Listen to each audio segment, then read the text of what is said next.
T minus 40 seconds.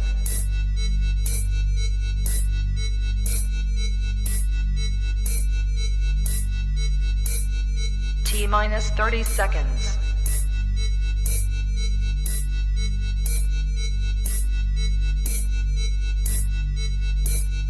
T minus 20 seconds.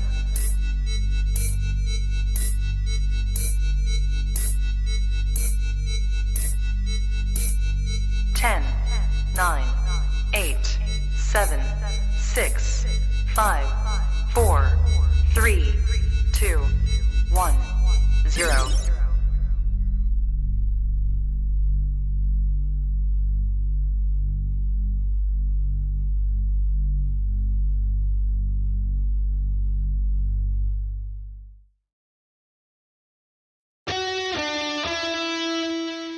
Welcome to the Play It By Ear podcast.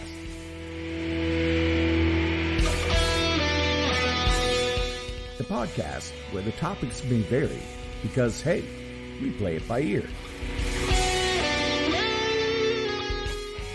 And now your hosts, Eric Fiskus, Brady Liming, and Todd Griffin.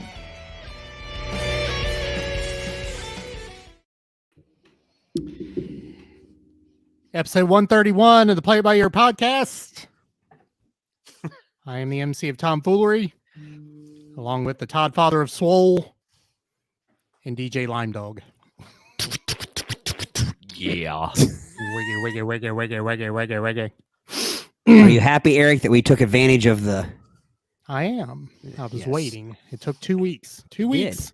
2 weeks. I felt lonely with my, what do they call those? I can't remember what they call them, but Nameplates. a headline. A headline. Headline. There we go. Yeah. So we all have headlines now. All right. Welcome. Been a couple weeks due to technology difficulties last week. My internet was out. Spectrum was on the scene down the street. And I think I finally got it back about 8:30, 8:40. But the good news is it's stronger than ever. My signal is like stronger than it's ever been. It's a nice signal you got there, Brady. Thank you. Yeah. Gotta hate it when the Spectre vision goes out. Is that a nice signal, or are you just happy to see me? Yeah. All right. Maxwell's with us. Maxwell. Savannah's with us. Savannah. Savannah. Savannah. Ba-dum. Treva. Hello, Treva. Treva. Treva. Yeah. And several other people in the room that choose to remain nameless, and that's okay. That's all right. We welcome you anyway. Oh, the wifey is here, Todd. Be good. Oh, Be good. hey, Celia. Yeah. Celia. As usual, I have no idea if she's behind me. Is she behind me, guys? She is not Not yet behind me. Okay. with a frying pan ready to She- wreak havoc. She's always looming. You gotta She gotta is. watch. Never His know. wives are always looming. Yes, they are. All right. If you've ever been here before, we each have a topic we bring to the table. We'll talk said topic to virtual death, and then we'll move on. That's a good way to put it. Hey, succinct. There you go. All right. She's at school doing grades. Ah. Are you going to get, are the tech people going to ding you for listening to the Play It By Ear podcast whilst you're doing grades? I'm assuming she's still on her phone, though. So technically, Probably so. Yeah. Probably so. Well, welcome. no dinging, I'm assuming, but I could be wrong. Yep, it is that time Hint, of hint. Hint, hint. I'm assuming she's on her phone. year. Right? Yeah. Right, Celia? Federales Tech will bust Department, down her she's on door. phone. Yeah. All right. It is that time of year, teachers. Just about ready to go. Ready to be done. Busy. Busy, busy, Done. busy. I'm done. Burnt. Burnt out. All right. I didn't ask, guys. Are we in the right order here? We are. We are. Very good. Very good. Absolutely. It's just by total chance we were in the right order. So Todd will go first. Brady will go in the middle. I will have the game of the evening. We are back to Misery Index. The game of the day. Kyle King rule in effect. Indeed. Whatever that is. Whatever we wanted to be. Kyle, where are you, Kyle? Got to come back and tell us what that rule is. We should have written it down. We should have. It should have gone in the annals of the play it by ear isms. Why did that Yeah. not go in the isms? It should I have thought gone. it did, but I guess I'm wrong. Speaking of Kyle, a good congratulations goes out to our longtime listener and friend Kyle Brewer. His daughter Piper is receiving her KHD tonight. She's graduating from kindergarten. Nice. Outstanding. I want to trademark that phrase, by the way. KHD. All right, Todd, you have the floor, sir. All right, gentlemen. I found a topic that I think I know we've delved in before, but I don't think we've done these. And these are funny and honest Amazon reviews. There's actually 50 of them here, but I will not go through 50 of them. Without further ado, I'm gonna go ahead and get started. Number one. And a lot of these have a picture that I would try to describe, but this is a giant beach ball. There's a dude standing, he appears to be about 6 feet tall, at whatever 5'10", whatever average is, and the ball is about 2.5 feet taller than him. So picture a beach ball and about 7 of him across. So picture a beach ball about 1.5 man tall and 7 to 8 men across. If he put it on his back, would he look like the Atlas statue? Yes. Okay. Yes. Good visual. And it says, sorry, Eric. What is the functional purpose of said ball? Well, the headline or the title of this review says a fun way to ruin a weekend and blow $100. Now, You have to blow the ball up? I think that's part of this review. I would say, though, as Vinyl Countdown, we like to get out some beach balls during certain shows. You and need one of those. I would love to have one of these, except we'd probably get sued for smashing some folk. Smashing some little kid. Yeah. It says, okay, so here's the review. We took this ball to the beach, and after close to 2 hours to pump it up, we pushed it around for about 10 fun-filled minutes. That was when the wind picked it up and sent it hurling down the beach at about 40 knots. It destroyed everything in its path. Children screamed in terror at the giant inflatable monster that crushed their sandcastles. Grown men were knocked down trying to save their families. The faster we chased it, the faster it rolled. It was like it was mocking us. Eventually, we had to stop running after it because its path of injury and destruction was going to cost us a fortune in legal fees. Rumor has it can still be seen stalking innocent families on the Florida Panhandle. We lost it in South Carolina, so there's something to be said about its durability. Okay, I've got a visual. I've got a visual that I got to find, but go ahead. I'll find it. That was That was the review. So, I could see this ball being pumped up by a generator, like one of those what do you call them, air compressors. Yeah.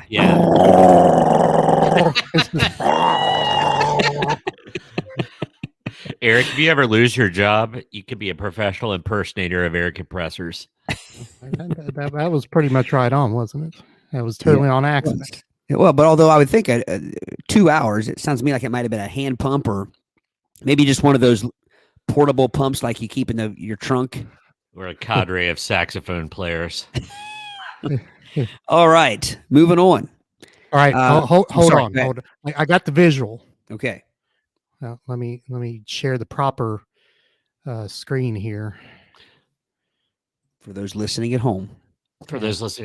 While he's pulling up the picture, when I went to see Coldplay at Riverbend, their song "Yellow," which was their big hit, they had like about 8 of that size, maybe even bigger, but they were balloons. They were yellow balloons, and he wouldn't stop the song until all of them were popped.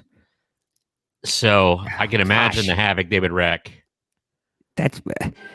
I see where this is going. It's torturous enough at Coldplay, and you tell me they wouldn't stop a song until they were popped? I can't repeat what he said when there was only one left. Should have passed out pillows.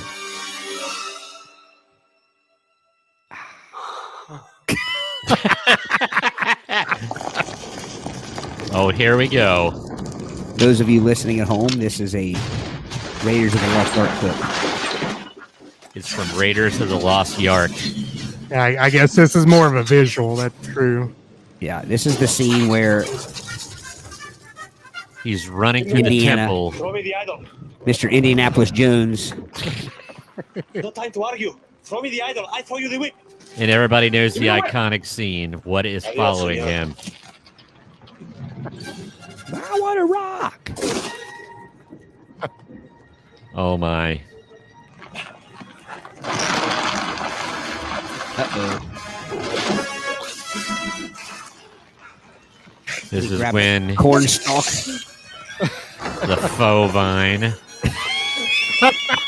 Oh my. and he's gonna, And got to get the whip. gotta get the whip. We about got Harrison's Fords caught in that door falling. Who smashed Indiana's Jones. We've always been meaning to do this, watching a movie. I was going to say, Yeah, we're, this is we're great. good at it. There it is. There it Border is. Dash. The Dygano ball. There's the beach ball. Oh man. And he's running through the tunnel with a giant marbile. See, once I hit those spider webs, I just let that rock smash me. Uh-oh. Natives. Natives. It's always the natives in these movies. With their quivers drawn yes. and their loincloths. And their bows of arrows. Oh, Ooh. Yes. the face melting scene. That was always it always got me when I was a Ute. Yes. That's a place All I right. get Very good whenever- visual. Very good visual. All right, number 3 on this list, turning a bad situation into a good review. And the headline of this review says, this eyeliner won't run around like your man does. So I bought this eyeliner, and the first day I wore it, I found out my boyfriend of 5 years was cheating on me, and I cried and cried and cried and went to the bathroom to make sure that my makeup streaks were wiped off my face. But it was still completely perfect. Through all the crying, it stayed in place. So thank you for making an eyeliner that's more trustworthy than a man. Ooh. Just, yeah. On point. Ouch. That's now I don't like the general what do you call it? Painting with a wide broad brush? Yeah. Thank you. Yeah. Thank you with Yeah. a wide Yeah. makeup brush. But like but yeah, that's a ringing endorsement of a product. Yeah, there's one comment on that. The person that says, I want this eyeliner. Sweaty summers make me look like a raccoon. A raccoon. Yeah. Nobody wants to look like a raccoon. So what would the male version of a trustworthy eyeliner be? I want a blank that's more trustworthy than a woman. Oh, I don't know. Pair of underwear? Streak-free underwear. Well, no, I was thinking of keeping everything together, but I wasn't going there. Well, then you're talking about a jock strap. Oh, A jock strap. Jacques Coustrap. Yes. All right, number 4. All right, a couple sorry, comments here sorry. first. Dennis, welcome. Watching a Walk Fest first-year players pitch baseball game. Please keep me awake. We're going to try our best. Well, Dennis, we will try. Bill, welcome. He asked how'd that go, Eric. I don't know what the question was about, but if you're talking about the Rock and Indiana Jones, not well.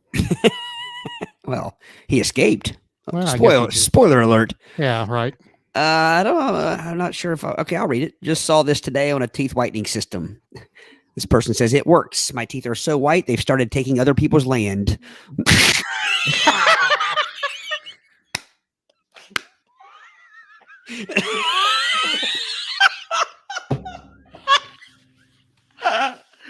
Oh my god!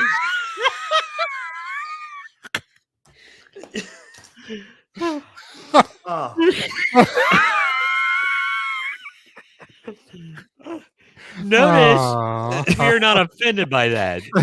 No. That's That's funny. funny as That's heck. funny. That is funny. All right. All right, so Bill elaborate on his question. The sound you made. Yeah, I guess he means the air compressor. and you have to do the bouncing like. Oh yeah. That could be many things. All right. Number 5. Candles are for men too. It says the title of this one is "Why do they say quote for her?" I'm a dude. I think a pretty classic manly one, too. I carry a knife. I don't wear skinny anything. I own road flares and paper maps. And guess what? I dig a good candle in the wintry north.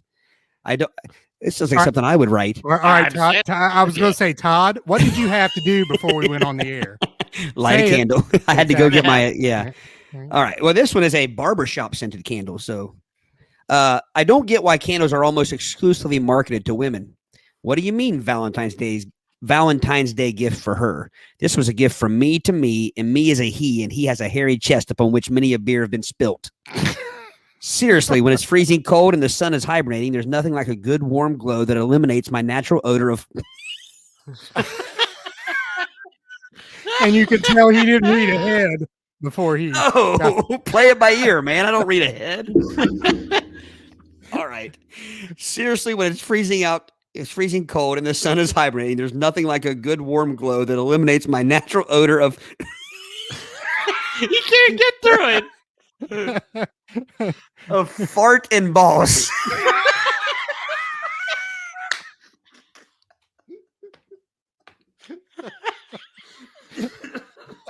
Like the ones that were chasing Indiana Jones. That's what he's referring to. Is that what the barbershop candle smells like? No. No. I think of tobacco and 2-day-old ham salad. Yeah. What kind of barbershops did you go to? Ham salad. Seems like something a barber would pack in his fridge. All right. So I'm going to try to read that without us laughing this time. Seriously, when it's freezing cold and the sun is hibernating, there's nothing like a good warm glow that eliminates my natural odor of fart and balls. The candles are even burning, very long lasting. Oh, the candles are even burning, like may they burn evenly, very long lasting, and have a pleasant but not too foo-foo smell. I'll take it. That is a piece of a quality assurance for the candle. Don't you hate a candle that you burn and it ends up like this? One side is... Oh, yeah. Got to be even burning. Yeah. I don't want to give free plugs to some candles, but there's a couple companies. One is a Feathered Fowl that from Canada that has a creek. But anyway, they have they have amazing smelling manly candles, and I highly enjoy them. That's especially that's the brand of what I have here. Toast. That's what I have here, barbershop. It's the same. It's the company you speak of. I enjoy a good fragrance. Yes. All right. Some of these aren't just as I'm skimming through. Like you need the picture, I think, but I'll skip that one. This one might not be overly funny when I'm reading it, but it says found last night when shopping for an LED collar for a dog. And this person, the title is Locator Beacon for Ninja Alpaca. Stealthy alpaca is, well, stealthy. He's very difficult to locate on my 5 acres in the dark. He doesn't make any audible noises, and unlike the horses, you can't even hear his footsteps. He takes great pleasure in hiding behind bushes and not revealing his location as I walk just 10 feet away calling his name. I'm sick of thinking he's escaped, stolen, or dead. A Lumicine collar solves the problem. Ninja no more. Ha. And the funny part is it's literally got this like alpaca in the dark, like with this fluorescent collar around its neck. You can see it before it spits on you. Wouldn't an alpaca walking sound like a guy walking in corduroys? I don't know. I don't know. I would assume it would sound like any other hooved animal walking. I don't think alpacas have hooves, do they? They're not. Don't they have like cloven hooved? Open like Lamato? Lamato. It sounds like a condition. Sorry, sir, you have Lamato. You need to go to the podiatrist. Put some ointment on that. You got the Lamato. Now, if your corduroys are too tight, you might get a case of the Lamato.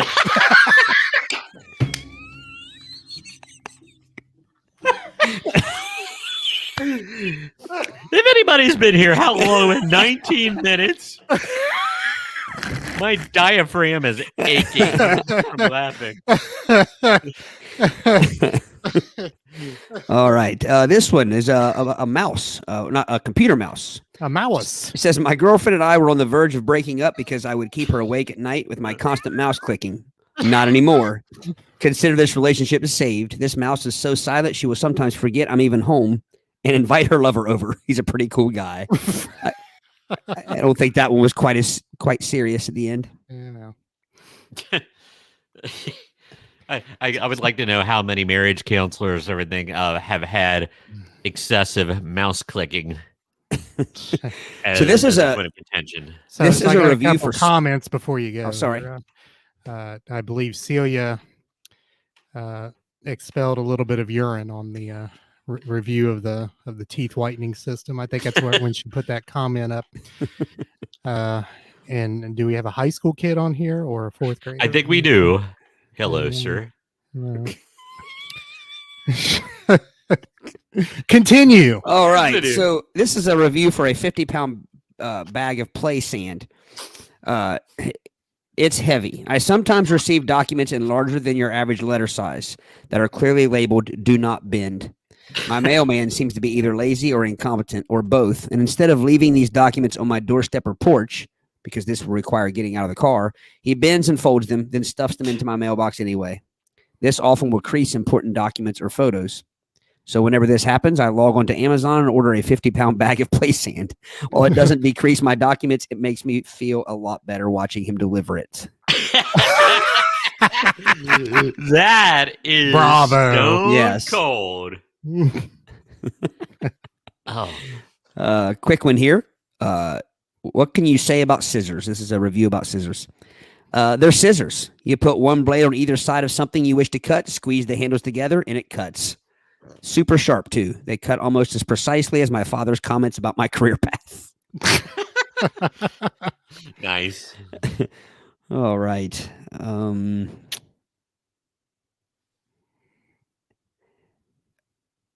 This is a I'm scared. no. We seldom dive into religious humor, but this is a for some Kavanaugh altar bread.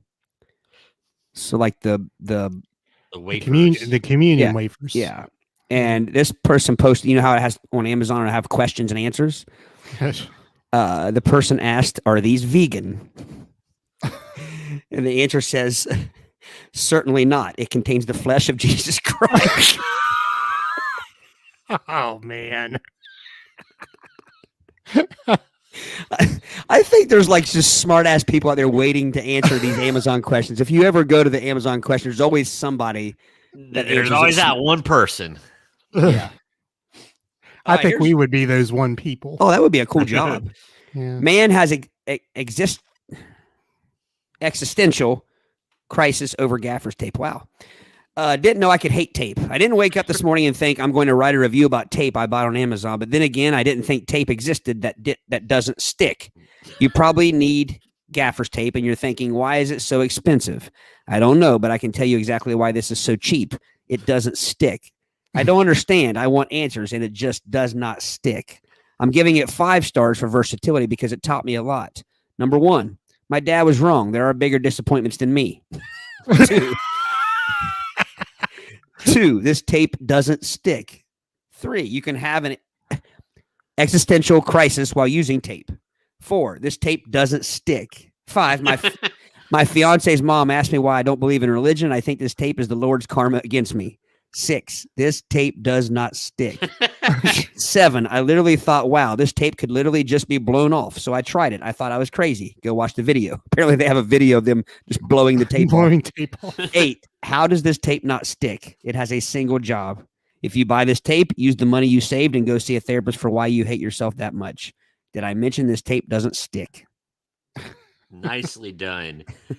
I bought a roll of duct tape one time, and Duct tape or duct? duct tape, and it was the most non-stickingest tape. Actually, I bought it for music purposes, and I forget I forget why I needed it, but daggone it, it would not stick to a thing.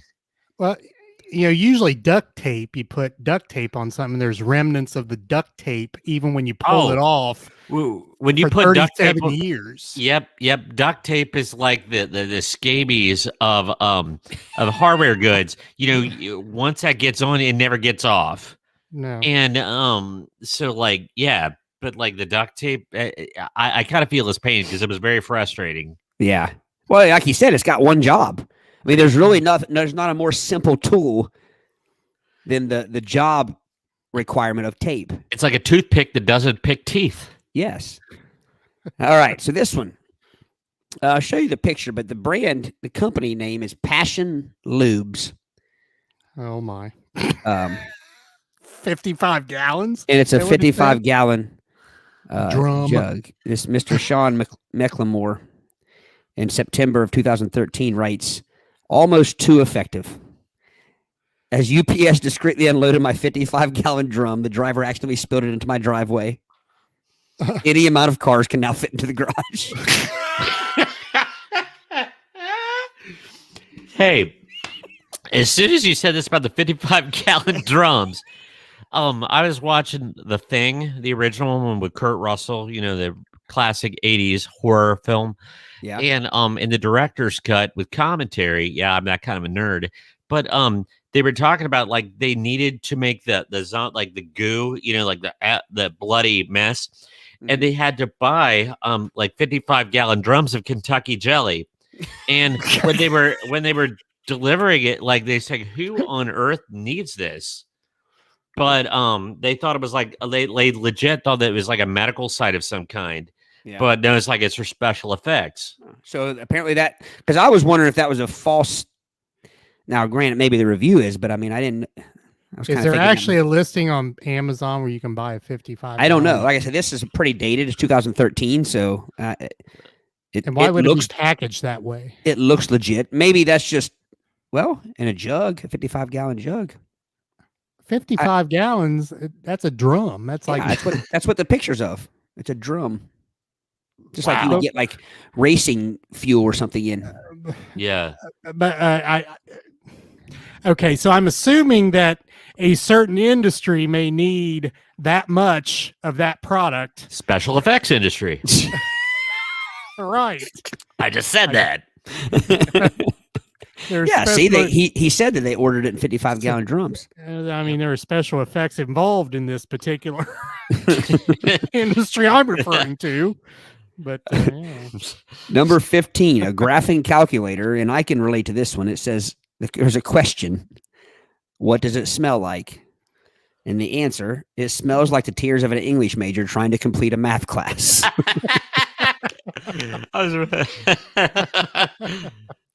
This is about a down pillow. And there's, again, it's a question. Some of these are reviews. Some of them are Amazon questions and answers. Are they noisy? Do you hear the feathers moving when your head is on the pillow? And the answer says, no, these geese are dead. All right. Here we go. This is a pepper spray. It says, can you replace the spray when you run out? And the answer says, if you run out of pepper spray, you need to move to a different neighborhood. That's a fact. All right. This is a true fact. I have some dog deodorant. It's from Kiehl's, a high quality, skincare company, and they have dog spray. All right, hold on. Where do you put dog deodorant? You put under their underarms? No. It's just a dog deodorizer that kind of conditions their coat It's like a little bit too. It's like Axe for dogs. Yeah, pretty much. Okay. But anyway, Sick 'em. my dog's name is Pepper, so I always refer to it as get the pepper spray. Nice. Ah. All right, so this one, here we go. This one is a little longer, but I'll read. So I've had a cricket somewhere in my kitchen for weeks. Jimmy. I've searched high and low for it. For a while, I thought it was my fridge making sounds. Was it? I'm not so sure. I was losing my sanity. Sometimes it happened during the day or at night. Sometimes it would stop when I would come in and then start when I left. Once I heard the chirping in it metastasized in the back of mind. It's all I could hear. I couldn't sleep. It was just the chirping of the cricket, always, endlessly. The first night with this trap out, so this is a cricket trap. The first night with this trap out, there was no results, and I thought I was doomed. This is my life now. Nothing could rid me of this troublesome cricket. The only thing left, don't move on me. The only thing left is to burn this house to ashes.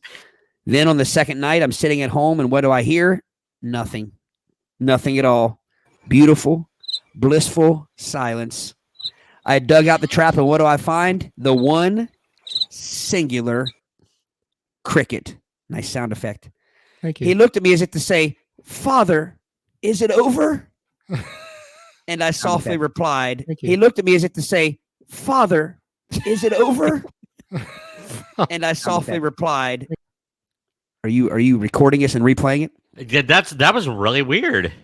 So he looked at me as if to say, "Father, is it over?" And I softly replied, "No king lives forever, my son," and chucked his ass in the trash can.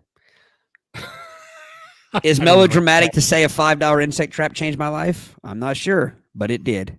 10 out of 10. Highly recommend. That's so dark. That's a proverb, isn't it, Celia? Yeah, It's bad luck to kill a cricket in your house. I think it is. It's It's not a proverb. It's a psalm. Okay, so Confucius say. All right. You stand on toilet high on pod.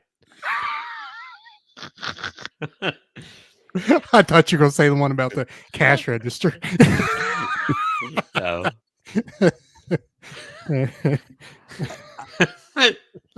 Sorry, Todd. This is like a little bassinet, like a little portable bassinet thing for beside your bed. It says, "Don't judge me" is the title of this review. I got this for my cat.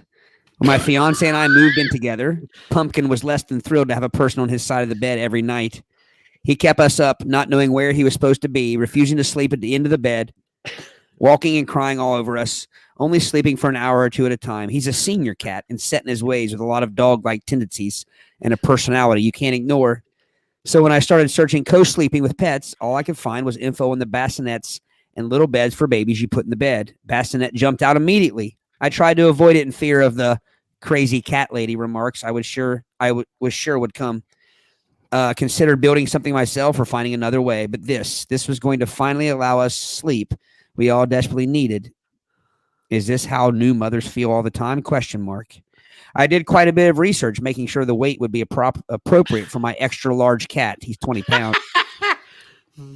But also buying something we could possibly use for an actual baby if needed in the future, or so I tell myself.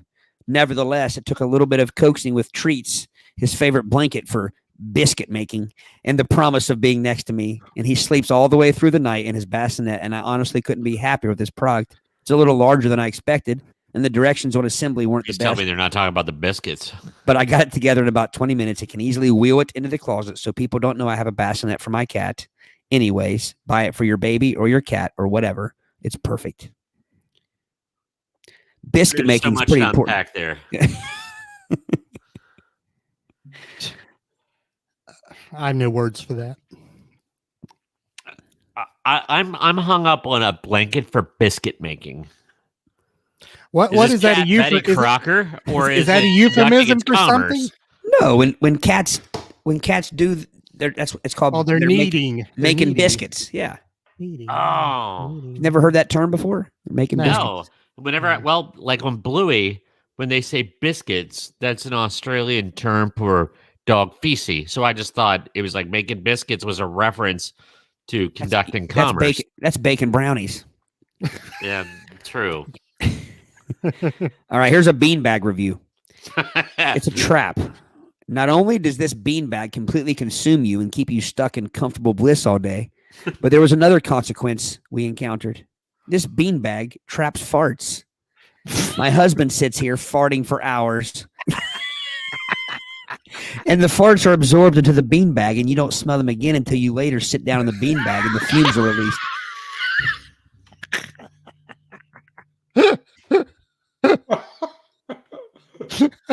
He's having to compose himself for the next line. Hold on. How sad is it that the way this woman just describes her husband that way? Like he just sits for hours and farts. Like the man has no other use in life than to just I think sit my and wife fart. would describe me that way. It has a pros list and cons list. Pros, super comfortable. Cons, super comfortable. Traps farts. So what is the material this beanbag is made out of? It's I not don't know. Naugahyde like the 70s beanbags, is it? That thing would amplify said flatulence. That would be like one of those, like a giant maraca. It would be like a nude person flatulating in a big ball of Jello. I think I've eaten that at a family reunion one time. Yeah. Had shredded So- cheese on top of it. I was waiting for it. And carrots.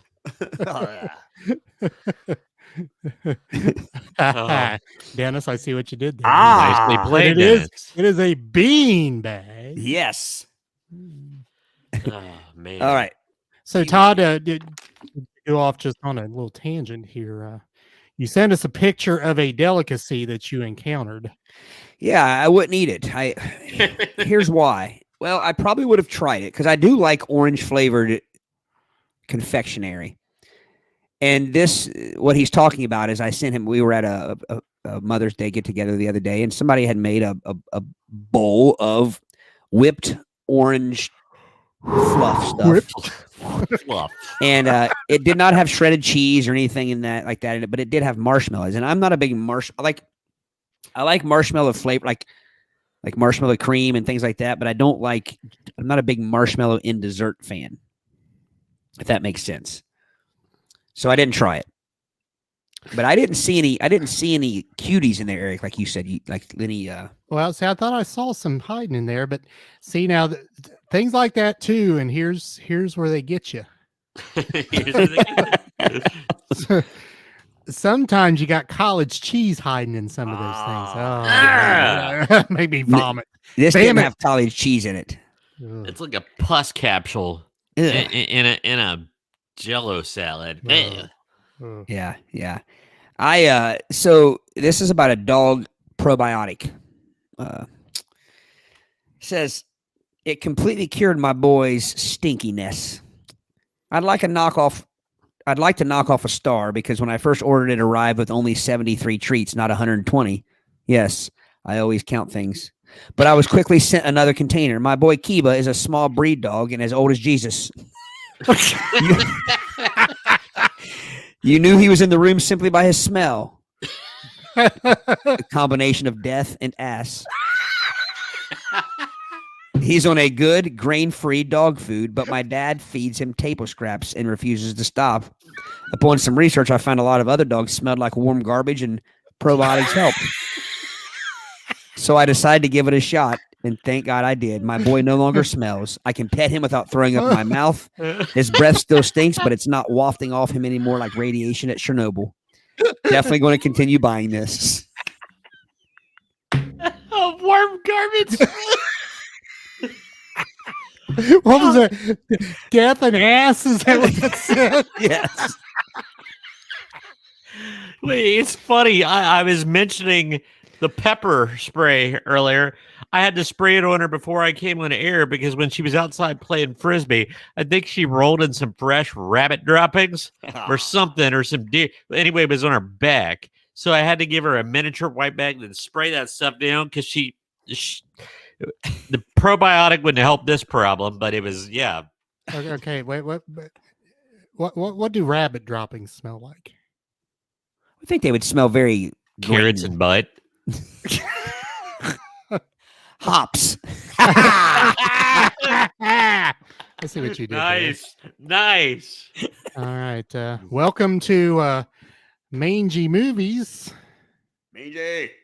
And he Mr. says- Mangy Movies identifier. So I'm curious to know about. Team Eric. They're an Eric fan. Yeah, They're an Eric fan. I don't have many fans. That's good. Nice.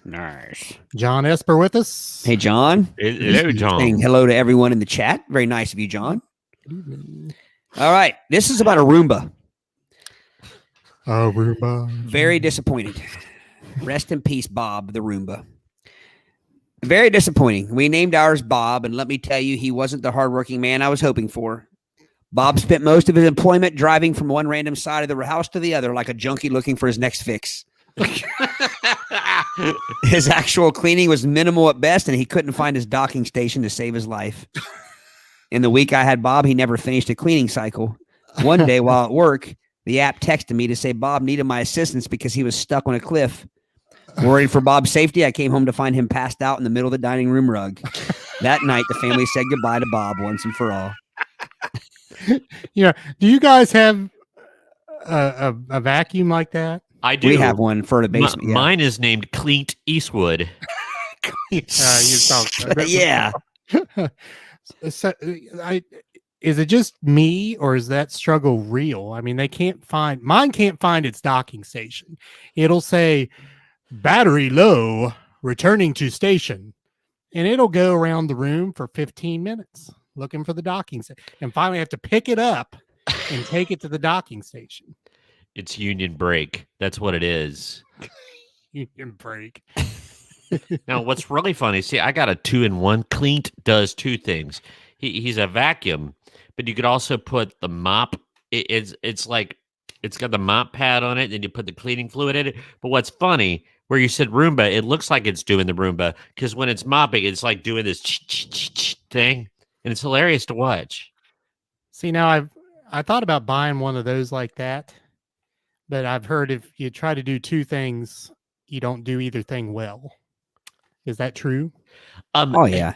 That's why very specific. The Are you just talking about the Roombas, or are you talking about just in general? the room. Well, probably in general too. I But say in general, people that brag about multitasking, it's overrated because you're not doing anything well when you're multitasking. You're a Jacques of all trades and a maestro of none. so Mangy Movies is now # Team Bradley. I know what he means. Oh, does he? Do you? Well, Bill, my wife's friend, has a Roomba named Cleanless Sweep. Nice. Very nice. Oh. All right, I'll do two more. I haven't since I've been skipping. It's been hard to keep track. Humbling, but in a life-changing. This is a pair of men's thermal underwear pants, like long john tagless, lightweight thermal bottoms, with pouch.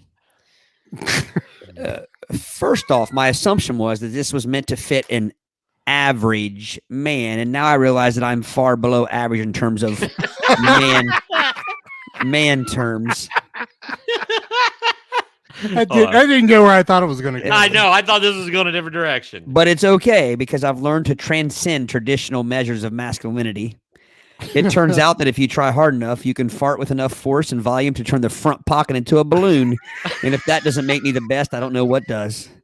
Overall, only 4 stars because my feelings were hurt, but I learned a new talent.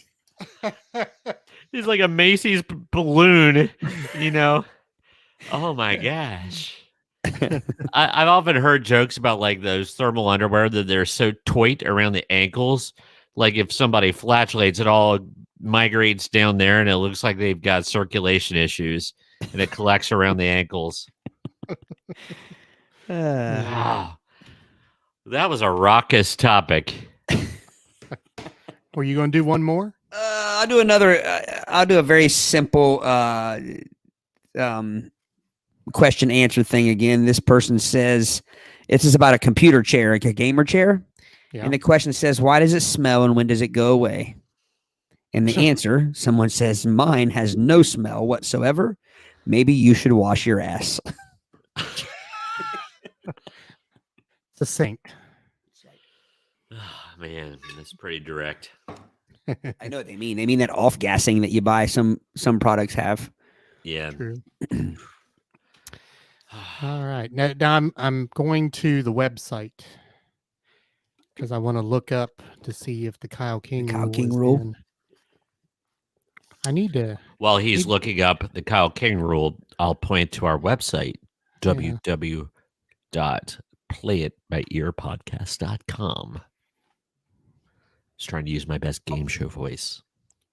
You got to make the W's round. www.playitbyear.podcast.com.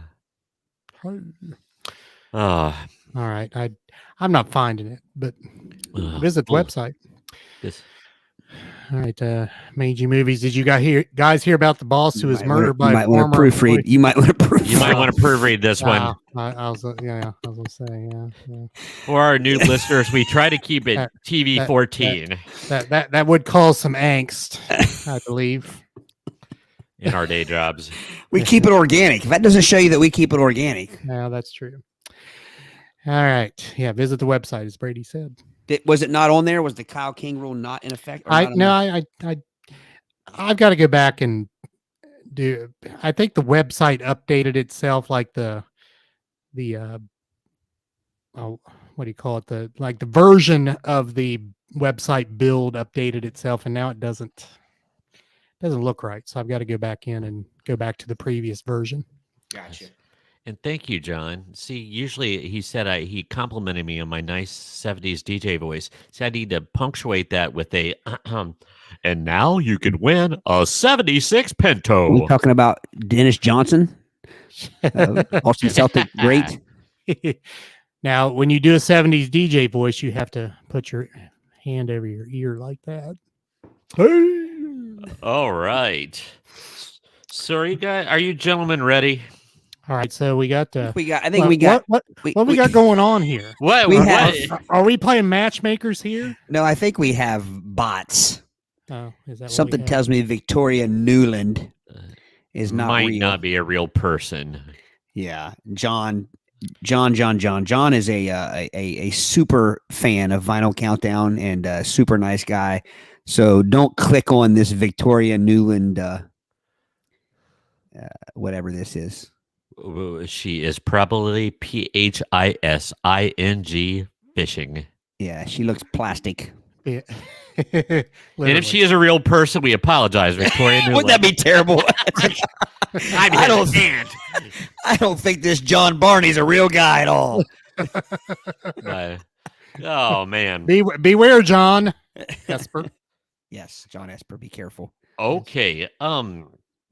So my topic is going to be something that we've skimmed on very, very briefly in the past. And we are going to be tackling urban legends of food. This is a very specific urban legend. And how this came about, it was a few episodes back where I said my mother was afraid to go to Burger Chef as a youth because there was the story that they put fishing worms in their hamburgers to fatten up the burgers a bit. So anyway, there's all kinds of these food urban legends. Finally, I'm going to give this topic its just desserts. It's something that we need to give the play by ear treatment. So are you ready? I even hear there's a place that puts ashes in their Boston shakes. I can confirm that is not an urban legend. I'm 99% sure that You just had burnt hot fudge. Hey, it's Yeah. Howard. Howard. Howard. Howard is indeed real. He's not plastic Yeah. at all. Yes. He is not a bot. He's not a bot. Okay. So Todd, I picked this one first. By the way, this comes from complex.com. It's just a site that has, ephemera and just different stuff on it. So Todd, this one's for you. The urban legend is that on Tootsie Pops, if you have an Indian's head on your wrapper, you get a free sucker. The elusive Indian on the Tootsie Pop wrapper was a kind of like trying to find Orion's belt in the sky. But according to the legend, if you found it, you'd get a free Tootsie Pop. The rumor has been floating around since 1930. It's older than Mr. Owl. Whoa. And so they said that there's actually cases where kids would buy a whole box of them just elusively trying to find the Indian head. But here's the deal. It is an urban legend and it doesn't exist. The Tootsie Pop people confirmed this. I was hoping. I was looking. Yep. So no Native Americans on the Tootsie Pop label. But it's unreal to me that almost 100 years that urban legend's been around. Well, if you look at the artwork on a Tootsie, it would stick out like a sore thumb. There's nothing on there that would even be contextually, you know what I mean? There's no reason to have an Indian head. It would stick out because there's nothing else artistically that would blend That's in what with I'm that. thinking, that it would be easy to find. And if Yeah. you were just perusing through the box at the store, it would be easy to see. Yeah. So It was tiny. it's small. Okay, now, gentlemen, I have never heard of this, but the urban legend is it says if you were born between the years of 1985 and 1997, your parents might have been entrapped in a pre-internet and fax hoax that was passed around more efficiently than chainmail. And according to the false claims, Gerber Baby Food promised a $500 savings bond for children born in America between these years. No actual promise was made by that company, but they received 250,000 phone calls and over 1 million letters wanting and demanding their savings bond and accusing them to litigate them on a false advertisement. So this misinformation lawsuit quickly turned into a scam. And then it turned from, hey, we will help you get your $500 savings bond if you just give us your information. It became a very complex phishing scam. Whoa. So it was a scam that was enriched by another scam. Have you ever heard about this? I haven't. No. No. No. So that's a loose tie-in of a food. But yeah, so if you bought Gerber Baby Food, they said, hey, if you're an American citizen, we'll give you a $500 savings bond. So when was this? The years 1985 to 1997. So had scams even before the internet. Yep. Scams like that. Mhm. Okay. Here's a nice classic. And we have touched on this before when we talked about urban legends, but it is food related. That if you swallow watermelon seeds, it will grow in your innards. Yep. And there was that child, your cousin knew the person in their hometown that actually had to go to the ER and have the watermelon removed from their stomach. So Yep. obviously it's false. Yeah, but we don't want to tell. That's mainly just to scare little kids. Yeah. And of course, we're going to tie this one in. The urban legend that there was Halloween candy with heroin / razor blades. I don't think that's urban legend. I think that has happened. Now it might be a case where urban legend, you know what I mean, like the urban legend happened before it actually happened. But I'm pretty sure there's been actual accounts of razor blades and things found in candy. Now, I actually happened upon a podcast. It was talking about, it was a legit one, not a comedy one, about the Tylenol murders as an unsolved mystery that they really never found the person. Yeah. They could pretty much trace this urban legend to the Tylenol scare. If you're not jumped into the Tylenol scare in the early 80s, somebody tampered with Tylenol. And in the capsules, they put cyanide, and there was a few people in the Chicago area that died from taking cyanide-laced Tylenol. So then somebody piggybacked on that copycat and spread the fear about razor blades and drugs and things like that. And legitimately, like we're talking 5 or less. The worst thing found was a couple pins and needles stuck in apples. Not even hypodermic needles, but like sewing needles. But this podcast said, and they said it with a straight face, that one of the reasons we know about the heroin and LSD and putting drugs in candy is like drugs are expensive. They're not just going to put them in there to, So that was their whole thing. That's true. So, do you remember the more modern, I guess, like version of the razor blade thing is the story about the playground or whatever where people were like gluing razor blades and stuff to playground equipment. Yep. Heard that one too. I don't know that I believe that it's never happened. Because here's why. Because for me to believe that that's never happened would mean that I believe that there's not just pieces of evil people in the world, and I think there are pieces of evil people in the world. So, and I not to get all serious, but like I think law enforcement, if they found an isolated case of that, I think they would be very careful how they reported that, as not to like freak people the heck out. Yeah. So, all right, shall we light this back up again? that got dark, but hey, it's a food urban legend. Right. How about Twinkies, the immortal snack food? So the ancient Egyptians used to put honey in their catacombs because it lasts forever. Americans are likely to hoard Twinkies for that day that for the zombie apocalypse. Despite what you've heard about Twinkies being able to last forever, it's simply not true. Modern Twinkies only have a shelf life of about 45 days, which is actually double the shelf life they had in 2012. Without butter, milk, and eggs in Twinkies, they could last exceedingly longer with cakes that have those ingredients. But that doesn't mean you should eat a Twinkie over the age of 1.5 months. See, I think there's been Twinkies that are much older than 45 days old. Now, I think they've been but they're probably not good. If there's a 70-year-old Twinkie, I bet it tastes like that would be sawdust and spit. Yeah, I mean that would be one stinky Twinkie.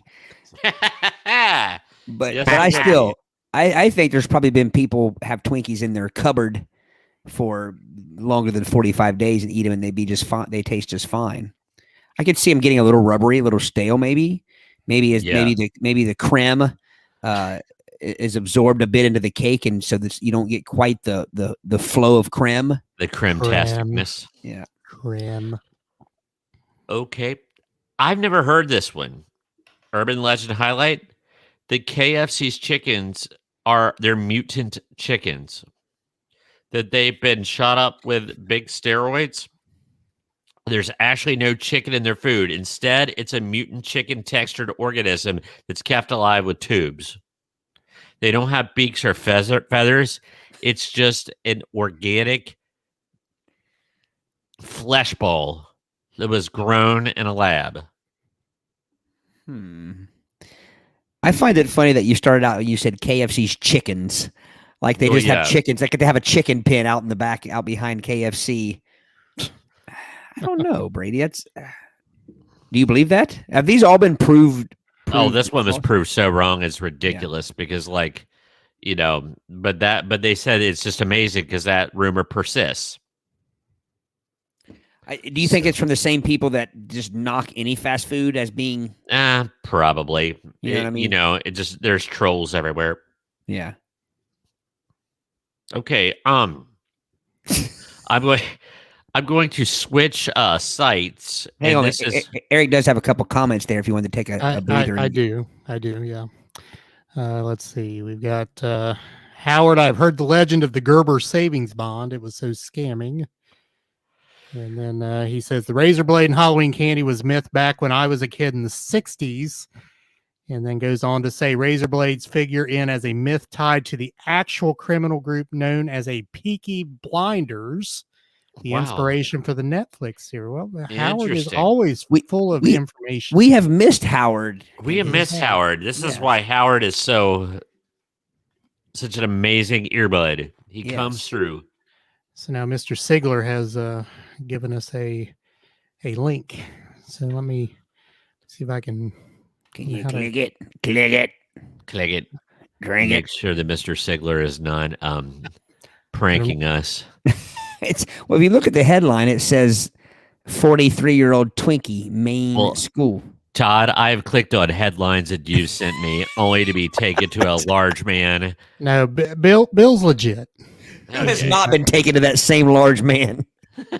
That man is a legend. He is a legend. So while Eric is checking out the link, I've never heard this one, but just even saying it cracks me up.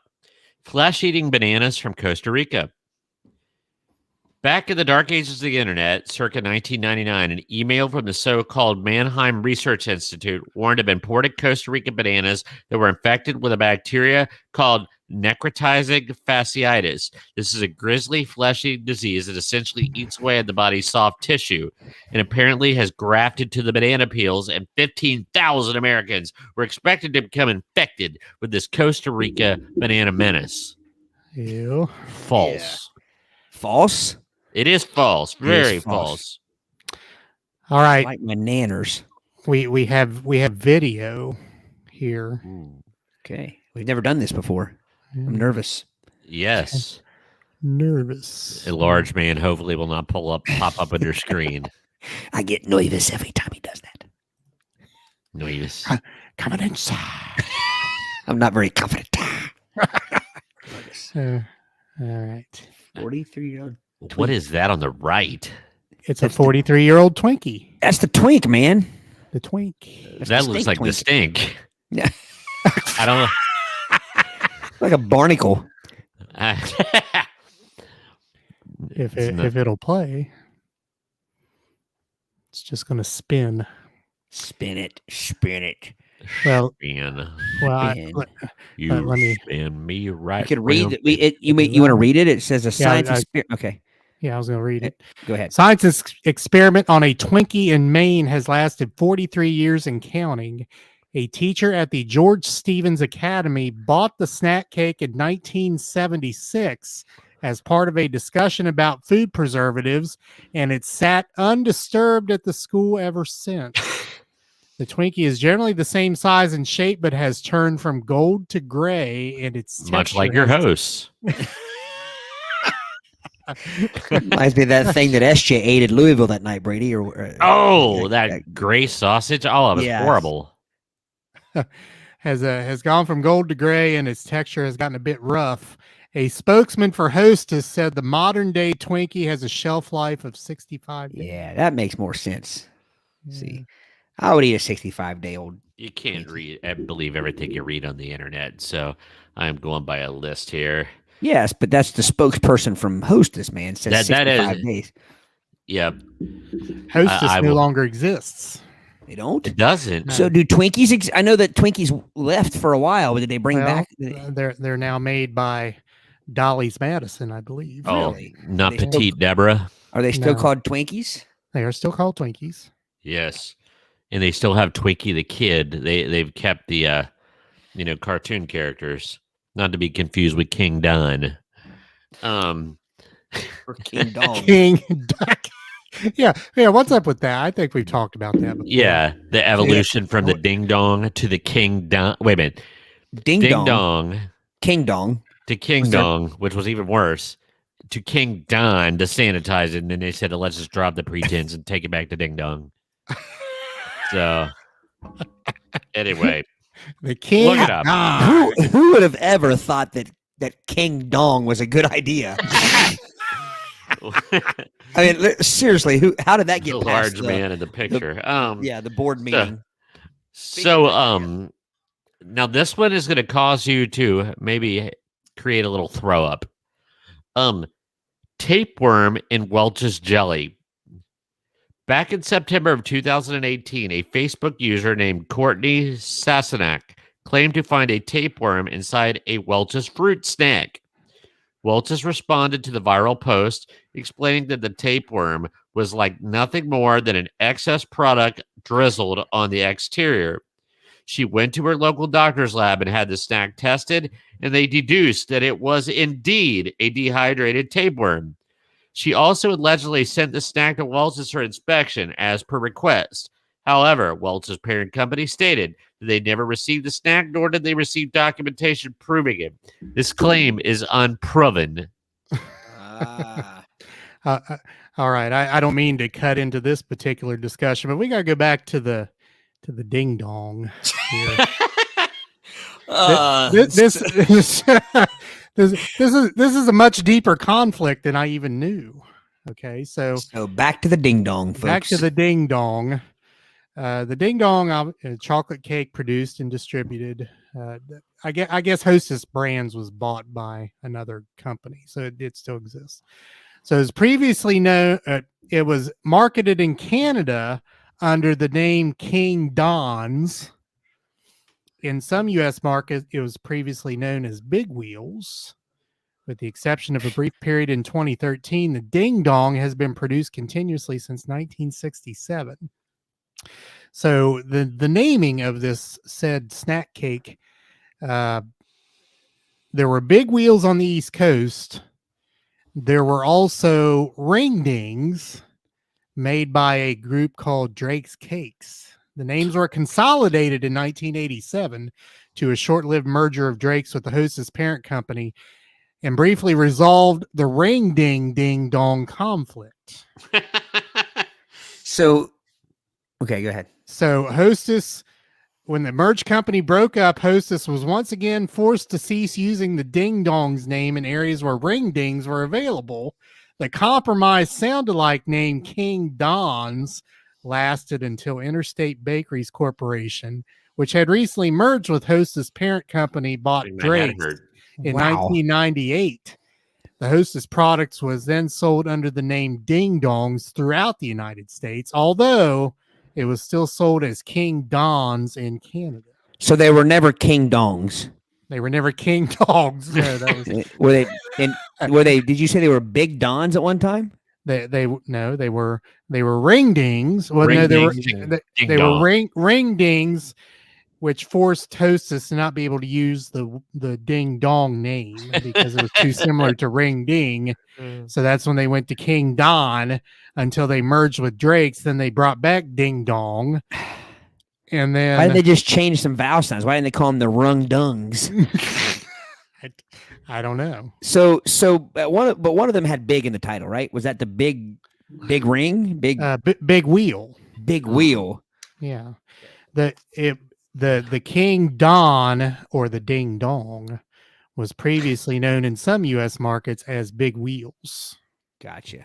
They So kept then- on toining. So there was never a Big Don There was never a Big Don. There was never a King Dong. or a Big That, Don. that was a snack cake. Or a Big Dong. That was a snack cake. So we have waxed poetically about this subject for decades. Yes. Yes. Where on earth were we told that there was a King Dong? I think we just made it up. In our Is it one head. of those? What do they call those things? The Mandela effect. The Mandela effect. Yeah. There you go. Comments. John, give me a few Granny Apple ales at the Sons of Toil, and I will Et et a a 3-month-old 3-month-old Twinkie. I think we got to take John up on that. I We should- think, yes. yeah. I needs to save a Twinkie. Ride a I'll horse, give- save a Twinkie. I'll give you more Granny Apple ales if you eat that 43-year-old Twinkie. Maxwell, yes, this is some tomfoolery. That is correct. Howard, Courtney Sassenach is a Gaelic word meaning outsider or outlander. Then he says, Outlander, bring me your woman, Outlander. so Children of tell the me, Corn reference. so tell me, is it bad form to place the King Dong Ding Dong on the same shelf as the Ho-Hos? Well, you could end up with some offspring that you don't want if you put the. Unless you're dyslexic. And there are so and many little Debbie treats and snacks I want to throw into that thing, Howard. Oh, this could be a mess. I mean, just creamy filling all of that. Okay, go ahead. Go ahead. Stop. Stop. Okay. I'll send you guys a text. Very well. A biscuit-induced coma. Back in 2013, you may have heard about a food writer named Kevin Shalin, the Mighty Rib, also known as the Mighty Rib. The story goes that Shalin was trying to beat a restaurant record by eating hundreds of Cheddar Bay biscuits from Red Lobster. After eating 413 biscuits, he started convulsing and slipped into a butter-induced coma. Apparently, the butter had blocked signals coming from his brain, and doctors were forced to drain 2 gallons of butter from his body. This story originated. This story originated. I'm laughing. I lost it. Where did it originate from? From the Rock City Times, but was picked up and circulated as a real news by the likes of the Daily Mirror and Canada's Globe. Yes, these publications actually fell for a satire news article. So the butter-induced biscuit coma is false. Man, I'm wanting some of these to be true. I know one thing about those biscuits. It is hard to stop eating them. Oh yeah, they're very addictive. Ugh. I enjoyed the Ruby Tuesday version of them too. Yeah. Maybe a little better even. Are all the Ruby Tuesdays out of business? Or They're just dead. one? Yeah. Man. Goodbye, Ruby Tuesday. Yeah. All right. Speaking of the Rolling Stones, I questioned a couple of my female students because they both happen to be wearing Rolling Stones t-shirts. I finally said, "Are you guys Stones fans?" It's like, "What song's your favorite?" And they're like, "We have no idea. We just like the shirts." I'm like, Mm. So anyway, the Wendy's finger Back in 2005, a woman by the name of Anna Ayala allegedly found a severed human figure in her bowl of Wendy's chili right next to the celery and subsequently filed a lawsuit. The story was everywhere, and the allegations cost Wendy's over $20 million in lost revenue and lots of public goodwill. An investigation was quickly launched by the Santa Clara County Medical Examiner's Office, who deduced that the severed finger did not come from a Wendy's restaurant or its supplier. It was later discovered that the finger had belonged to the friend of Ayala's husband, who had lost it in a work accident. She was sentenced to 9 years in prison for dissing the Wendy, and her husband was sentenced to 12 years for supplying the said finger. You don't diss the Wendy. No, never. Nope. Dave, Except for their celeries and their.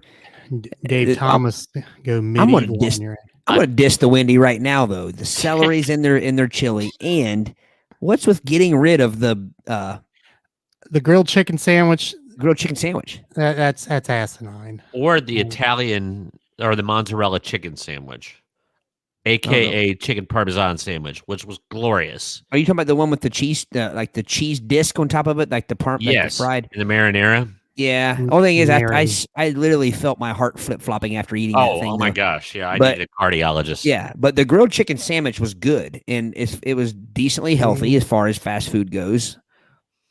And Oh they yeah, just- but let's bring a grilled chicken wrap and slathered in ranch dressing. Yeah, that's Ranch. healthy. yeah, Ranch. ranch. I like ranch, but I like ranch I don't. too. yeah, you're right. It takes the healthiness out of it. Plus, grilled chicken wraps never work at fast food restaurants. No, Okay. they're not filling. No. I've never heard this one, and boy, this disturbs me to the core. Cockroach eggs and plastic straws. In 2010, a bizarre email was Cat circulated rash. claiming that plastic straws were filled with cockroach eggs. The email belonged to I ordered a club sandwich and a Sprite at a restaurant somewhere, which immediately throws the story's veracity into the question. After allegedly finding 1,000 cockroach eggs in their plastic straw, the storyteller found straw eggs in almost all the restaurants and food chains that they'd gone to. It certainly makes for a disgusting story, considering how much humanity is repulsed by cockroaches. But the story doesn't make a lick of sense. Unfortunately, with many of the supposed details, including years, it was incorrect. So the claim was there were 1,000 cockroach eggs in one straw. Yes. I mean, I don't know the size of cockroach eggs, but it seems like you would notice, like the straw would be. How would the liquid go up the straw with that many Yeah. cockroach eggs in it? Yep. All right, so here's another question about that whole scenario. Who the hell actually likes club soda? I thought it was just for getting stains out of your britches when you spill the marinara on them. I mean, Club sandwich. Didn't did Oh, say I thought you said sandwich? club Club soda too. sandwich. soda. Okay, that makes sense then. Well, but the question still stands: who the hell likes club soda? It's a good question. Okay. Because it never fails in any movie that you watch where there's police officers in a bar. They always order the club soda. Is it Okay. because that it's close enough to like a has the tang of an alcoholic drink that they can drink when they're on duty? But it's like nonsense fizz. It's like water with fizz and no taste and just It's like Alka-Seltzer. I assume it. Yeah, exactly Alka-Seltzer. Yes, that's exactly what it is. yeah. I've Who the had hell it, wants yeah. to drink that? At It's no got- movies, somebody it's trying got to be hair in it. sophisticated. I'll just take a club soda. But, all right. And I'm going to wrap up my topic with this one. And I'm going to be that person. I saved this one to last because I know I'm not misremembering this. I saw it with my own eyes at The Ohio State University as a freshman. And Probably saw a the lot of urban things at legend the Ohio is, State University. what was that? You probably saw a lot of things at the. Ohio I State did. University. I did. But a common food myth is that ground Defecating meat. elevators and such. Nasty. Go ahead.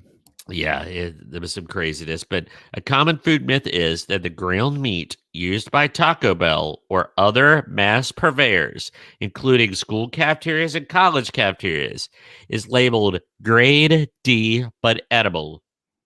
But there is no letter grading system for meats in the U.S. It operates on a pass-fail system. So USDA rankings range from prime to canner meat, as in meat that goes into a can, aka treat.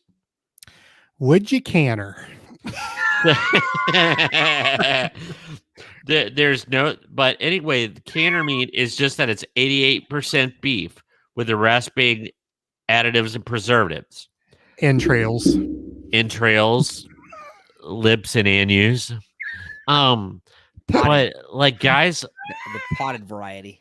I remember the day the guy on my Fligner, Bear, and Larry said, "Guys, look."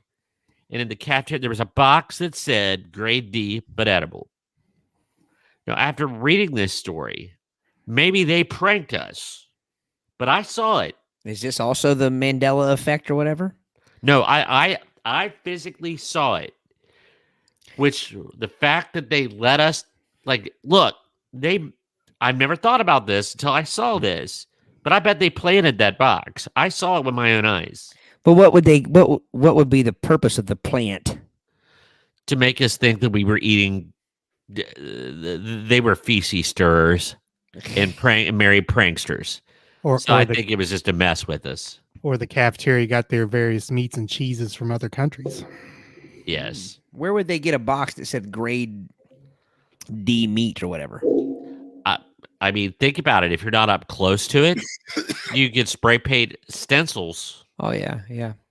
So if somebody had a will to do it, I mean, I think I could make a passable box that said that.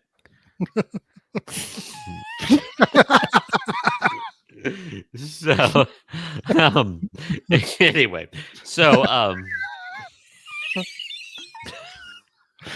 There's a man in a box.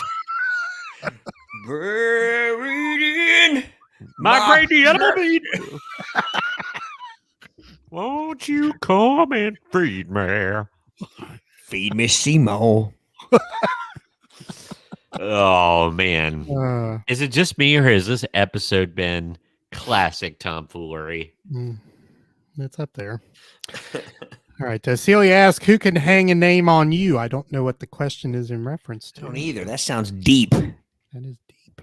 What are you trying to say, That's Celia? right up there, but nobody puts baby in a corner. Yeah. Nobody Who can hang a name on? I'm going to start using that when I get pissed off. Who can hang a name on you, sir? All right. I triple dog dare you at your next gig. Just get on the microphone and scream, "Who can hang a name on you?" And just All of yous. watch people out in the audience say, "What the hell?" Oh, hang a name on you. It's got to have a meaning. Oh, Savannah says Vedney's got rid of the grilled chicken sandwich because it was semi-healthy, but now we do have 4 varieties of the fried chicken sandwich. Yep. But no, Yeah. well, grilled chicken wrap. Yeah. Howard says Alka-Seltzer, Club Soda, and White Claws, all the same drink. I've never had a White Claws. I have. So you might know Say's got some music trivia there. That Ruby Tuesday. You know what, Who Celia? could hang a name on you? that's a misunderstood lyric for me. I thought it said something else. I always thought it said "real good hang, gonna hang on you," which made no sense to me. I always thought it said Ranger Dave and his or Ranger Dan, sorry. And his large canine Richard. I thought it said "packed up like a douche, another runner in the night." Or Island of Seals. Or Say is had a run in with the devil. Running with the I had a run-in with the devil. my only misunderstood lyric, which we did a whole topic on this once, but my only misunderstood lyric I still say makes more sense than the actual lyric. It's REO Speedwagons, don't let him go. He's got plenty of hair He's got plenty of friends. Plenty of hair makes tons of sense when you think about the timing of that when that song came out. People had big hair, and it was known, and men who had bigger hair were the more attractive ones. So plenty of hair makes sense. See, I What's the interpret actual that a hair? different way. When I think of plenty He's of got hair, plenty of cash. cash. How got plenty of did friends. you confuse plenty of hair? If you listen to it, he doesn't say cash like most people would say cash. Like I would say he's got plenty of cash, but it's like plenty of cash. It's like he puts like a little cash in there that where it makes it could be like Nobody says here. he has plenty of cash. Oh my gosh, we are not serious human beings, are we? Well, that Kevin Cronin will throw you a curveball. He will. Yeah. Grandpa or Herman Munster. Which one does he look like? Herman Munster. Not Herman. Wait, he looks like the grandpa from the Grandpa, what was his name? Something Lewis. Was it Al Lewis? Adams. Al Lewis. Yeah. Al Lewis. Yeah. All right. Visit the website once I get it fixed. It's not looking right now, but give it a couple days. Visit the website. www or www.playitbyearpodcast.com. A new car. Here I sit so broken hearted. Can't. So yeah, John had a comment back here. I forgot to put up there. The 70s DJ. Good afternoon, everybody. Here's some Gordon Lightfoot. Rest in peace. We still haven't played our Wreck of the Edmund Fitzgerald Ooh. tribute to. We only have 90 minutes, and that song takes 95 minutes. That's I like true. that song. I made a joke at the show the other night that absolutely nobody got, and you guys would have gotten it though. I said we have enough time for 2 songs or one Inagata Davida. Yeah, I got that. Thank you. Or Or is it half- Inavita de Gata? I get them mixed up. It's Inagata Davida. 'Cause Inagata my Davida. brother-in-law, he brags about it. He's like very proud of this. He has an original pressing of the vinyl, the Nice. extended version. The extended version. Yeah. And he told me that he was told that Inagata Davida was like mumbling in the Garden of in the Eden. Garden of Eden, yes. Yeah. Inagata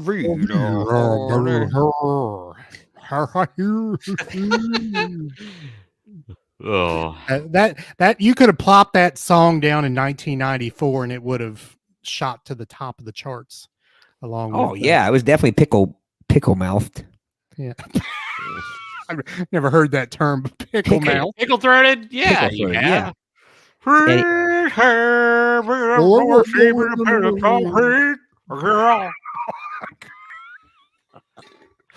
Coffee. Oh, girl. Oh, girl. All right. Game of the night. The game. Miseries Index. Gotta listen to it. Gotta listen to it, folks. Unsheath that sucker. Unsheath that strow. Consider it unshiven. Poke it in. Brady, literally just do that and you're done. Milk it. Unsheath that straw and poke it in the box. Brady, we should try switching some night. You should have a sucker and I should have a use Then box. the world would end. And Venus would drift out of its orbit and collide with Earth. Yeah, well, yeah, we would be in a temporal misposition and it would cause great Yeah. problems in the space-time continuum. It would become a Lindsay Lohan movie. Be like Freaky Friday. Yes. Aight. Right. Right. All right, we do lots backstage. Todd, the Todd father of Swole, will start us off. We're playing to 5. Todd, the misery index scenario is your BFF moves away.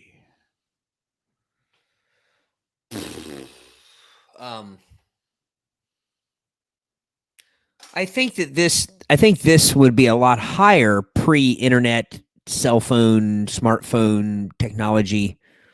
You know what I mean? Like, if this were 1983 and your BFF moved away, I think it would be a lot more devastating. But True that. is there a time frame? Is there a year like span in this game? No. The only thing I can tell you is, or show you, I don't know what the time frame on said necklaces are, like the little necklaces that have a half a heart broken and then the other half a heart Ah, Because broken. we all had those. I thought those were ears when you first held those up. Ears on a string like we're Mongol hordes. We're men. I see. Brought back my missing in action.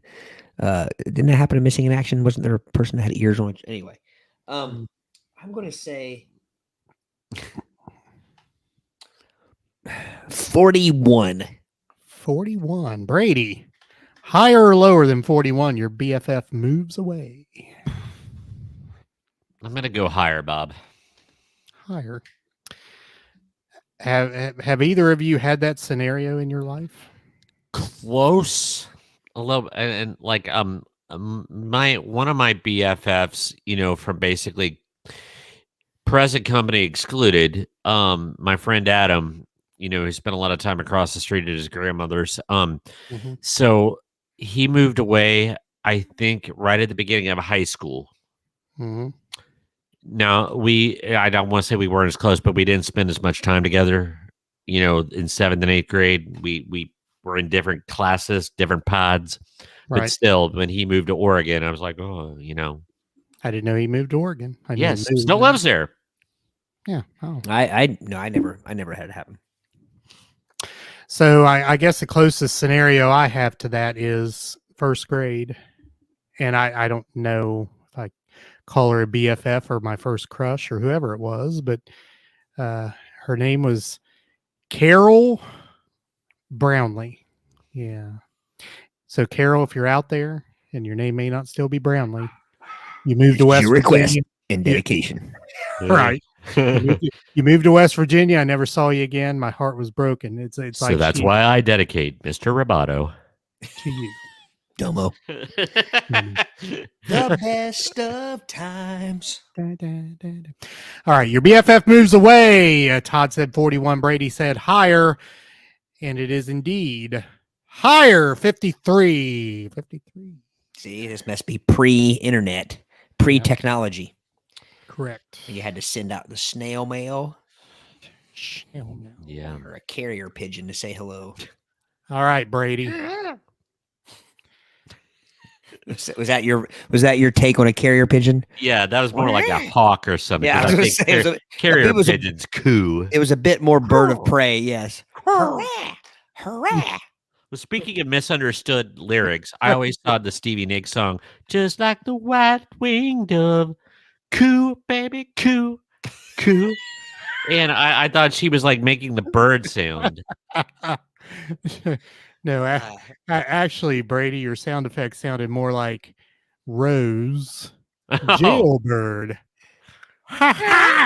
that's where I'm getting that from. Yeah. Yeah. We can't have an episode without making a So I Married an Axe Murderer reference. That's kind of, we try to sneak that in there like an Easter egg. Yeah. Nice. All right, Brady, the scenario is you are attacked by a swarm of bees. You got all kinds of drinks there. I'm Yeah, going back and forth. One can you fit miss the at the Milos Milos. box with the Milos.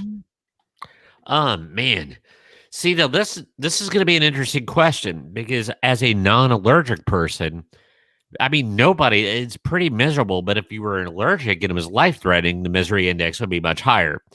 So I think I'm going to split the difference betwixt those two scenarios, and I'm going to put it at 60%. 60. What was Do you the wanna question again? The scenario is you're attacked by a swarm of bees. Because Brady a swarm, the last time I was stung, I was on my back deck and I was wearing like baggier cargo shorts when they were in, and a wasp flew up my baggy short and stung me at the base of my buttocks. And it was horrible. It hurt like bad. It stung you in the buttocks forest. It Man. did. Get you in the gooch, did it? No, it was a little bit farther to the right. It was the bottom butt cheek, but it was awful. I mean, How many? You have a top and a bottom butt cheek? well, okay. How many The shelves do you bottom have? shelf, the bottom shelf. Shelves. My perfectly toned You're- buttock. You're under. Yeah. Well, you're yeah. a middle-aged man. You have no shelf left. Well, No. this is when I would have been about 30. So Yeah, you still The- probably. The undercarriage of your buttock. yes, that's when I still had pert buttocks. Yeah. You The know. rear gooch. Yes. Todd, higher or lower than 60? Lower. Lawyer. Attacked by a swarm of bees. Misery index is 71. It's Ooh. higher. Come on, Brady Fuego. I am stinking it up. gets the point. Better suck on that sucker there. I need the pal. Kyle King rule to save me. All right, Brady. this Or is Todd. Excuse me. Todd. Scenario is your new neighbor is a paroled serial killer. Todd. That old chestnut. So Prouty Lane has Yeah. a paroled serial killer moving in. Well.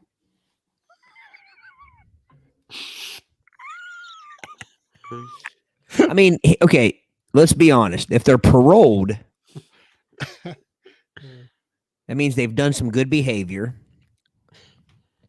perhaps gotten a job while in prison, maybe found the Lord. Yeah. Good, a good 35 years have gone by. At least. At No, least. we're not talking about a killer. We're talking about a serial killer. True. What is by definition, how many people does someone have to kill to be a serial killer? I think it's 3 or 4, isn't it? I would say 3. 3 makes a streak in baseball, so I would say 3. In a series in language arts. Yeah. I'm going to say,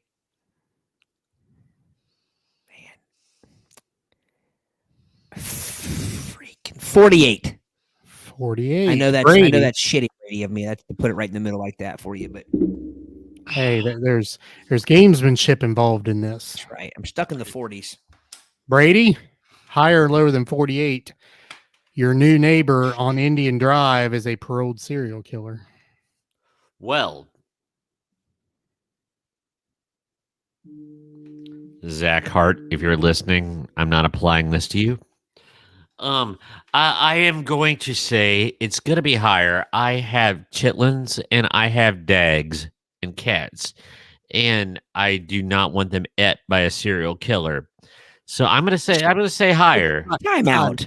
I'm out. What? Since when does a serial killer they don't kill dogs and cats unless they have That's to? how they start. That's one of the symptoms. Like, Well, they that's mutilate true. Animals. But once they graduate, I think to humans, I think I Yeah, don't they, think they no still- longer kill other. Well, I don't want them to Life practice on mine and then graduate. That's what I'm Well, if saying. they're so you're saying, but if they're already a serial killer, already a paroled serial killer, they've already practiced.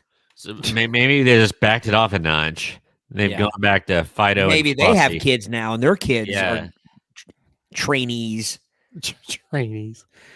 All right. Higher or lower than 48, Brady? Higher. Yeah, I think Higher. Your new neighbor is a paroled serial killer. Higher or lower than 48? It is lower. 17. Good Lord, what is wrong with people?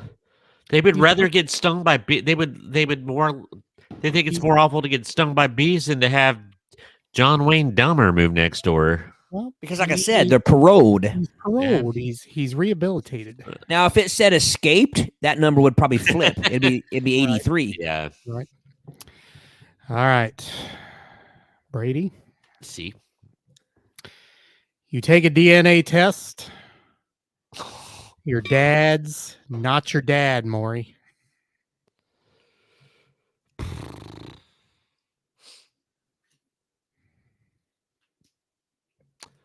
Bob, I think that's going to be reasonably high.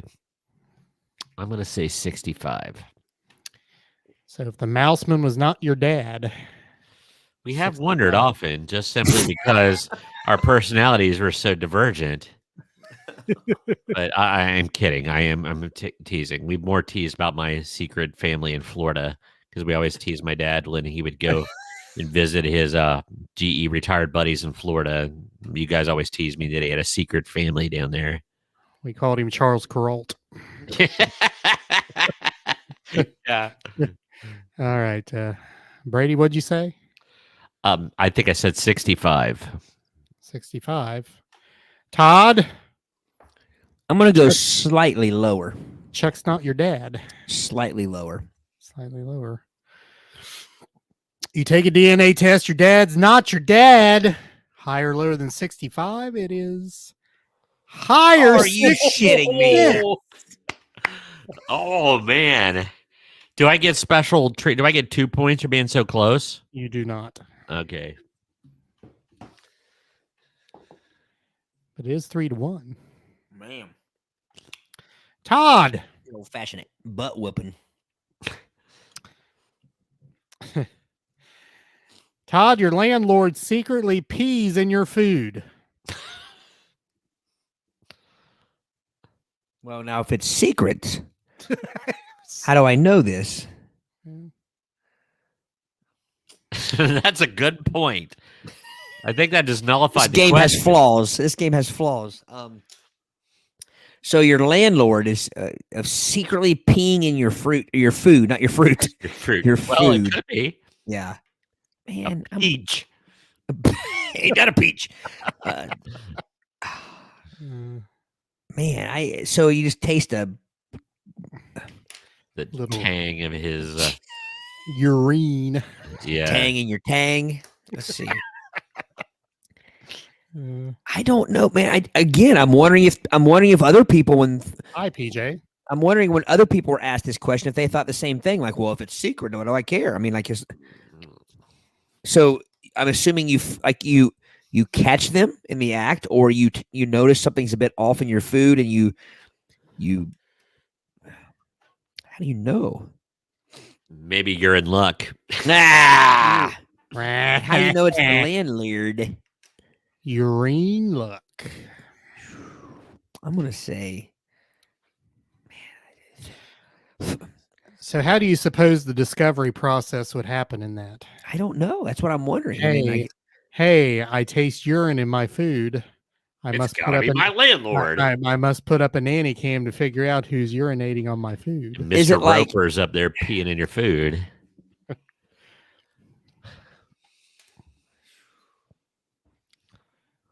You're putting a lot of thought into this. I know. because I'm down 3-1.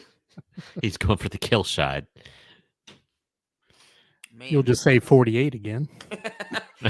I was actually very close to it. $1, Bob. Yeah.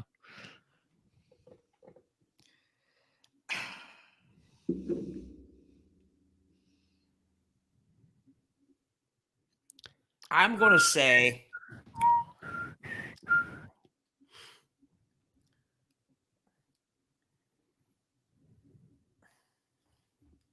so okay, going back here. So the thing is, you catch your landlord peeing in your food. Do you need an illustration? Dude, I was so afraid what you were gonna do there. I forgot you had cards. I'm like, oh, whoa, easy, big fella. Can I zip this up? Zoop. It just whizzed right by me. Wah, So wah, wah. I think Eric had the best question though. But how do you discover? Is it like, hey, my my carrots taste like asparagus? What's going on here? I mean, My asparagus tastes like asparagus, and it smells like asparagus. And pink. okay, 57. 57. Brady, your Dude. landlord secretly pees in your food. Higher or lower than 57? Okay, me personally, my misery index is going to be way higher on this, Why? but because it's gross, And just the thought Are you saying that me and Todd would not think that's great? no. Are you saying that? Are you saying that we eat piss? Is that what you're saying? No, here's what I'm saying. I'm going to hang my hat on lower because of the word secretly. That's what I was spending all the time on. This is a tough question. It could be one. It could literally be one. Hey, Todd, check out the screen real fast. I discovered I could do this. Watch this. What are you doing? It's my light. Look at the reflection of my glasses. It looks like I got googly eyes. Oh, nice. I see SpaghettiOs. Yeah. I thought you were. All right. Todd says 57. Brady says lawyer. Your landlord secretly pees in your food. Higher or lower than 57? Way higher. 80. Wow. So most people would be more horrified by the prospect of somebody maybe secretly peeing in their food than having Jeffrey Dahmer move next door. Because Jeffrey Dahmer's not going to pee in your food. No, you'll just be the food. All right. Brady. See? Misery index scenario is you lose your pinky. Well, that'd be stinky. Do I get to choose if it's on my left hand or right hand? No. Because it would be catastrophic if I lost it on my left hand. Because that's my guitar hand. But I could do without it on my right hand. For me personally, this is gonna be high, and I'm really freaky about things being around my hand. Like if I'm lifting something up, I have a sick fear of something falling on my hands and messing them up. I mean, it's not like I make millions of dollars, but it's still I get a lot of enjoyment from playing guitar. I'm gonna say, but I'm going to try to get into other people's minds, and I'm gonna say 48%. 48. Todd, lose your pinky. That would be stinky. Higher or lower than 48? You better call Quinky. Higher. Was that a Quincy joke? It was. You got to find the finger. I'm saying higher. No, it's not. It's not that. He does this. Is it Quinky or Wincy? We always said Quinky. Quinky. For those of you listening, see, I put a post earlier on Facebook and trying to invite people to come and check out the page and like the page and stuff. And I put we try to harken back to memories, and we're talking about the show Quincy. I think a lot of times people might not realize what we're referencing. We're so used to this. It's kind of like when we say the mule fart in Sardinia. It's difficult for me to say fuel mart because I've called it the mule fart for so long. Yeah. And it's the same way with Quinky. And I never even watched an episode of Quinky, but I just know it from you guys making fun of Quincy. And usually it didn't even come out as Quinky. It was the Quink. Yeah. Stinky Quinky. I said higher, right? Yeah, Yeah. I believe so. I guess you did. He did. All right.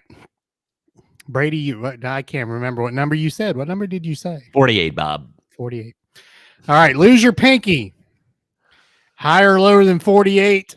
It is higher. 71.5. Man.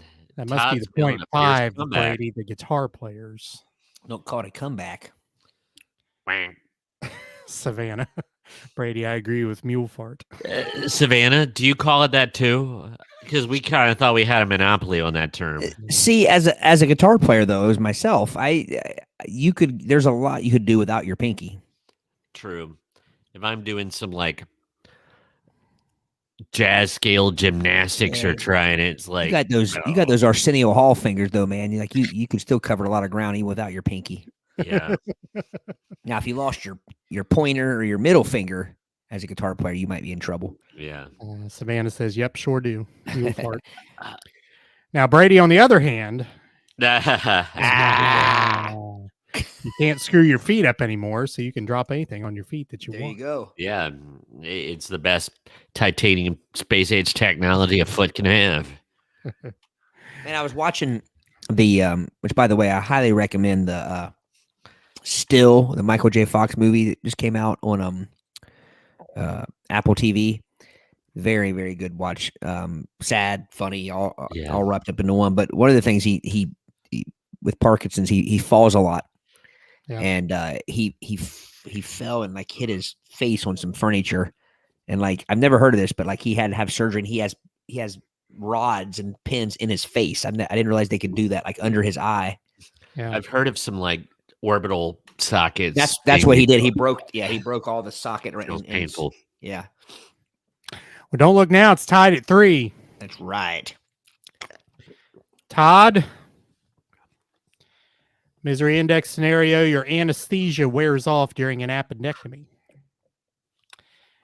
Now, I don't know, just to interject here, not to color your thinking, but I don't know, would it be worse to, be during an appendectomy or some other operation, or does it really matter? Well, I got the shivers. Shiver me timbers. Arr. yeah, it seems weird why it was so specific and why it didn't just say surgery. I can opine on that when you're done. But I guess it could be a deal where, like, if it were like toe surgery but you might even be asleep for toe surgery. So to surgery, I'm going to say it's going to be relatively high, and I think that's a fear most people have. And as a person with reddish hair, redheads have a higher. They need more anesthetic during surgery. Yeah. Didn't know that. Yes, they do. Well, aren't you lucky? I am lucky. Yes. But I will say, by the way, I had some laughing gas the other day. First Did it time make you laugh? At first, this is funny because I was telling my partner at school. So I had some dental work done the other day, and I had laughing gas for the first time, and I don't know, since I was a Ute, and I'm thinking while they're piping in this laughing gas, and I'm thinking, why do they call this laughing gas? Really, like, why? And I kid you not, at some point, like the sides of my mouth are turning up, and like I am getting ready to laugh. Like a joker. Yeah, I'm like, I am literally getting ready to laugh, thinking about why they call this laughing gas. And maybe that's why. Maybe Well, but is it conducive when they're doing dental work to make you laugh? I don't think that. I wouldn't think so.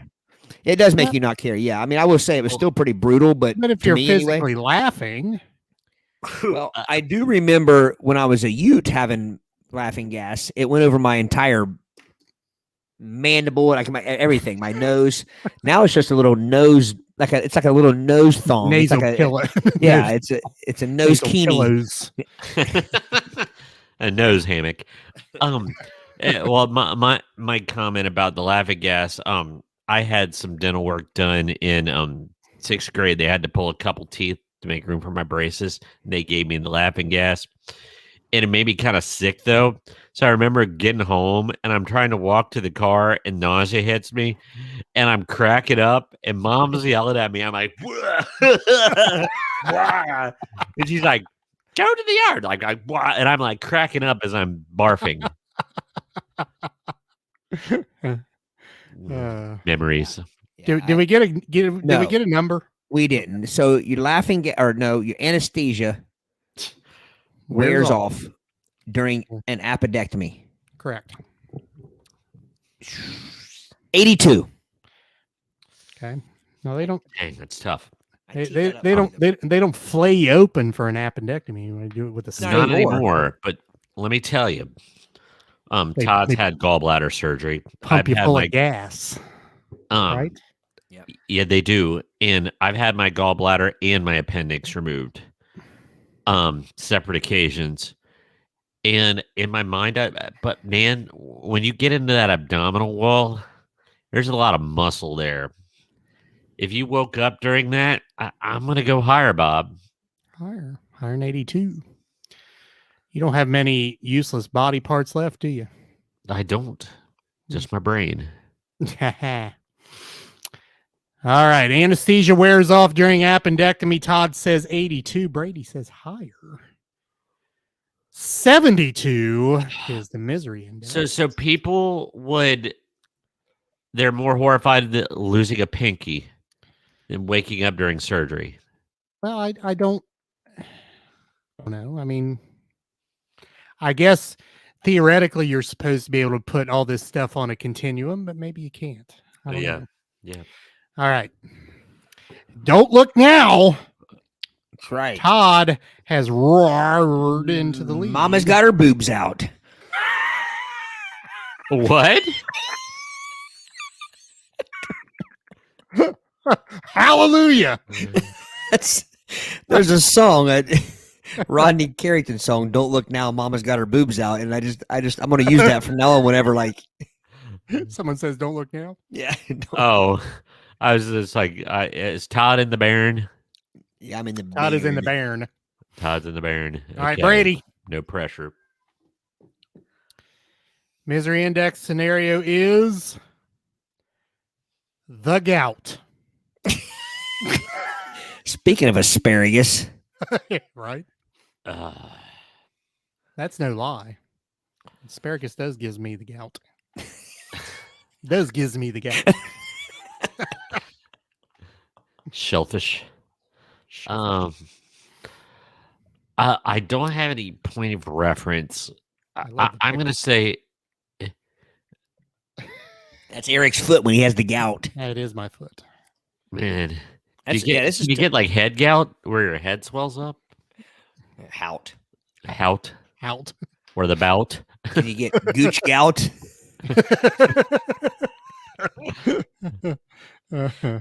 hout. Let's wish. see. I think I know because I know people that have the gout that is very not so good. But I think there's a lot of people that do not realize how bad it is. So I'm going to go with 40%. 40. Todd, the gout. Higher or lower than 40? Does the card actually say the gout? It doesn't. It should, but it doesn't. So is it any disease? Well, I guess most diseases or whatever have one term, but so when did we start adding the in front of all the? I think our friend Terry in high school did it first with a certain disease, and it just kind of stuck. Yeah. He did it unironically. It was genuine, and we just thought it was funny and ran with it. I assume it's like just people that say they go to the Walmarts, things Yeah. like that. I I'm going to mean, say, go ahead. I mean, if I just said, okay, the scenario is gout. Gout. There needs to be something else there. It's I agree. It's a little empty. Ye gout. The gout. Und gout. I'm going to say, Gout. for the same reason that Brady picked 40, I'm going to go lower. Lawyer. The gout. Higher or lower than 40? It is slightly higher, 48.5. Oh my goodness. We've And got now- a barn burner. The Baron is on fire. The barn. The barn. The barn is on. We don't need no water. Let the burn. Burn. Fluffer burn. All right. Todd. Crash into open car door whilst bicycling. And again, the card does not say whilst, but it should.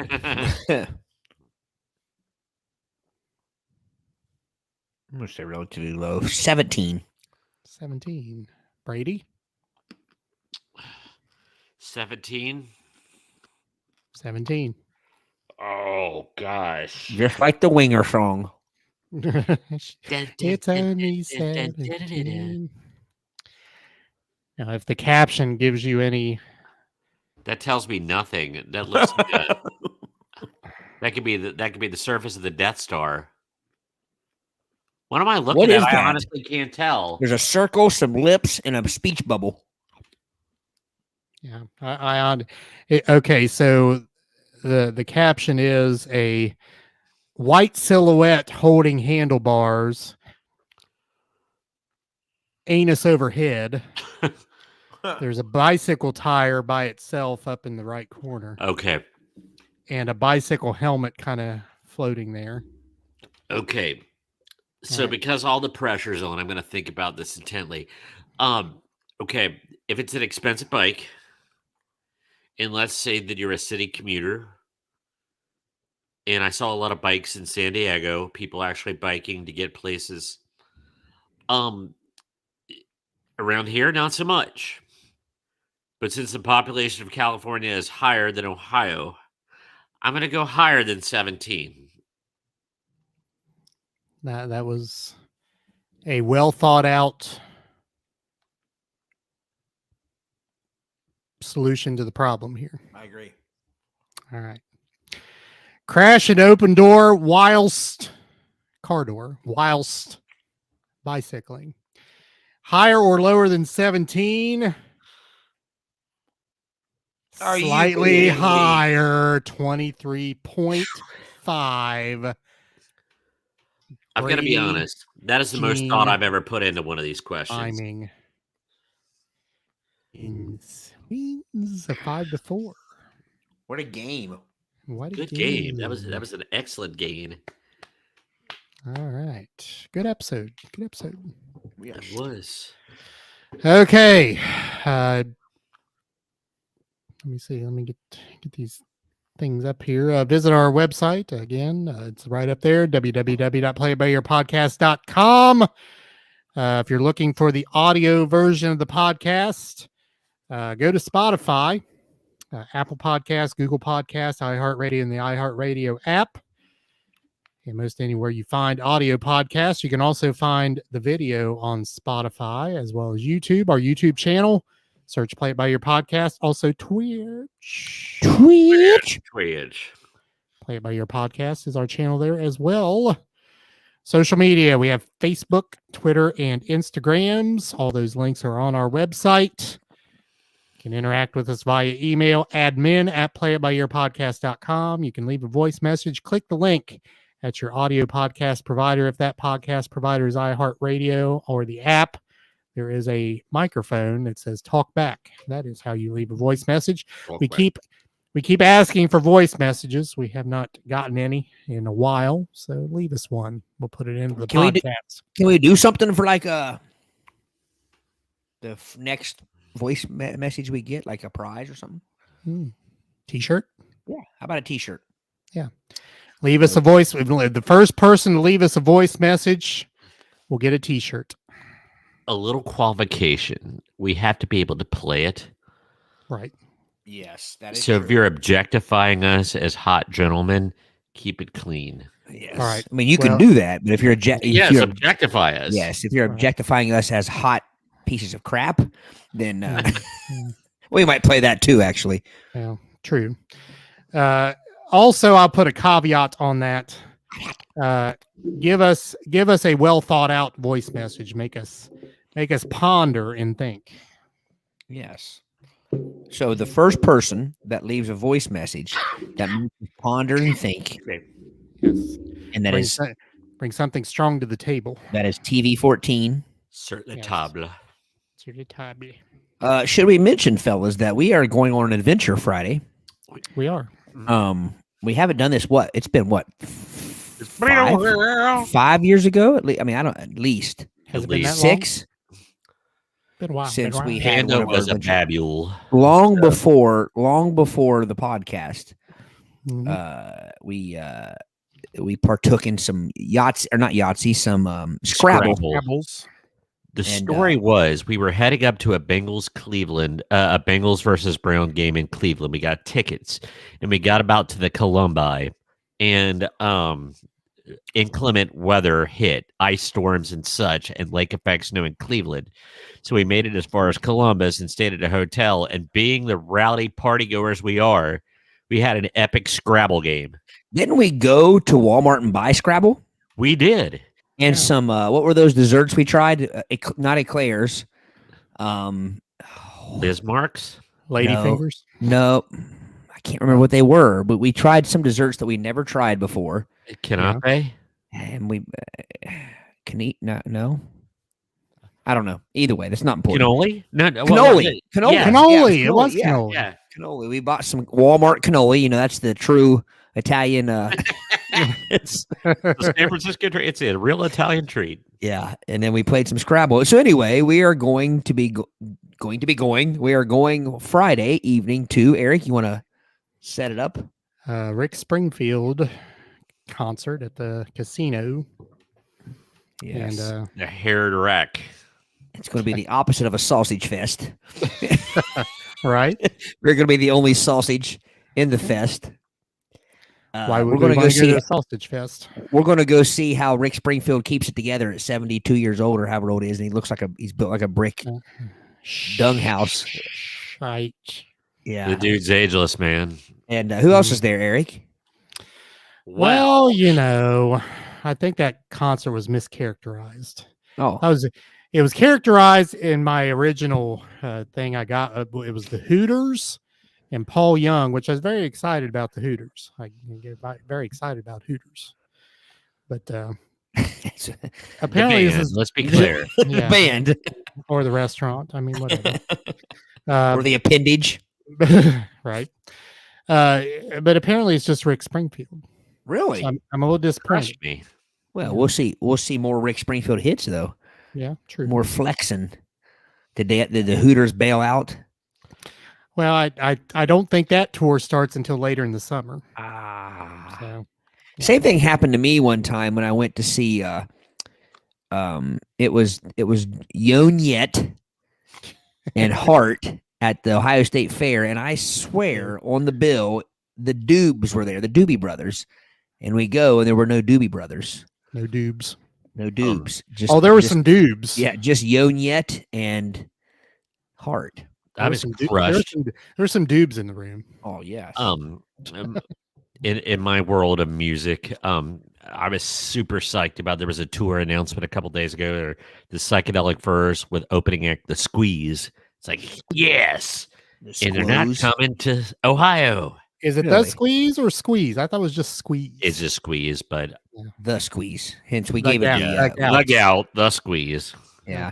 So anyway, I think that maybe next week's episode we could probably do a concert review of the Richard Springfield of the Dickie Springfield show. Okay. We might even there might even be some live Facebook action. We can we not an official cast, but we could probably do we could go little live. check-in. Could we go live from the Play It by Ear podcast? We could. We could. maybe they'll let us set up a booth by Maybe- the side of the stage. Well, we could also probably go live with some of our exciting Scrabble matchup. Well, that would be much better than going live at the concert. Maybe if we have a dispute over the word, instead of going to the dictionary, we could put it out to the Ooh, earbuds. yes. Ooh, Yes. nice. And if people want to send cannoli to our hotel room, we can help. We will wholeheartedly accept. All right. Anything else for the good of the order? I don't believe so. All right. Take us out.